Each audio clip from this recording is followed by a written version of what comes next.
இன்றைக்கி கார்த்திகை பரணி தீபம் இப்போ தான் ஃபஸ்ட் டைமாக நான் தீபம் போட போகிறேன். எதாவது மிஸ்டேக்னால் எனக்கு கமெண்ட்டில் சொல்லுங்கள்.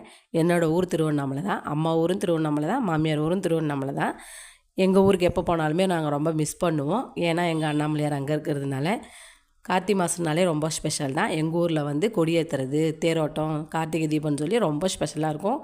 இப்போ மட்டும் இல்லை, வருஷம் பூராமே எங்கள் ஊர் வந்து ஃபேமஸ் தான் மலை சுற்றுறதுனால. அது மட்டும் இல்லை, கார்த்திகை மாதம்னாவே எங்கள் ஃபேமிலிக்கு ரொம்ப ஃபேமஸ்ஸு. ஏன்னா எங்களோட கல்யாண நாள் என் பையனும் வந்து கார்த்திகை மாதம் தான் பிறந்தான். அவன் பிறக்கும்போது கரெக்டாக கார்த்திகை தீபத்தன்னைக்கே பிறந்தான். கார்த்திகை 2 அவன் பிறந்த வருஷம் 2013. ஒரே ஹாப்பி எனக்கு. கார்த்திகை மாதம்னாவே கல்யாணத்துக்கு முன்னாடி அந்தளவுக்கு ஞாபகம் வராது. இப்போ ரொம்ப நான் மிஸ் பண்ணுறது இந்த கார்த்திகை தீபத்தை தான், எங்கள் ஊரை தான்.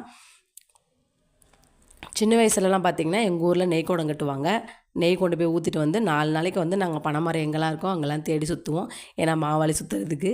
மாவாளி சுற்றி ஒரு டைம் காலில் கொட்டியிருக்கேன். அந்த ஃபீல்லாம் இன்னைக்கு வரைக்கும் நான் நினச்சி பார்த்துட்டு தான் இருப்பேன். ரொம்ப மிஸ் பண்ணுறதே வந்து எங்கள் ஊரை தான். அது மட்டும் இல்லை, இன்றைக்கி பார்த்திங்கன்னா அந்த வேலை தான் நடந்துகிட்டு இருந்தது. எங்கள் வீட்டுக்கார் வந்துட்டார் பாவம், வேலை செய்கிறதுக்காண்டியவும். சரி, ஒரு ஆள் சிக்கிடுச்சின்னு சொல்லி நானும் அவரை கொஞ்சம் வேலை வாங்கிட்டேன்.